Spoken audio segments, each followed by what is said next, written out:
Reality ഷോയ്ക്ക് ശേഷം അവിടെയുള്ള കൂടെ മത്സരിച്ച ആൾക്കാരോട് ഉള്ള ഒരു ഫ്രണ്ട്ഷിപ്പ് എങ്ങനെയാണ്?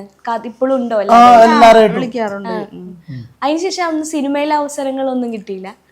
ഒരു സിനിമയിലൊരു അവസരം കിട്ടി, അത് വലിയൊരു കഥ. സത്യം പറഞ്ഞ ഒരു എന്താ പറയണ്ടത്, ഒരു അതൊരാൾ വന്നു ഇവിടെ. ഒരാൾ വന്നിട്ട് എൻ്റെ അടുത്ത് പറഞ്ഞു ഇങ്ങനെ സിനിമയിൽ അഭിനയിക്കണം. അപ്പം ഞാൻ താടി വെച്ചിട്ടുണ്ടായിരുന്നു.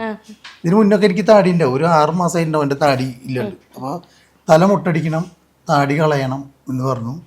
അങ്ങനെ എന്നിട്ട് അതൊരു ചരിത്ര കഥയാണ്.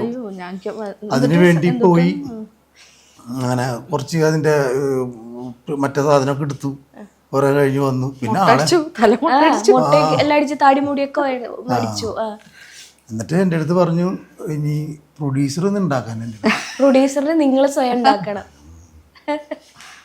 അപ്പൊ എന്താ നമുക്ക് എവിടെ നിന്ന് ഉണ്ടാക്കാൻ പറ്റും? അവിടെ നിന്ന് ഉണ്ടാക്കണം.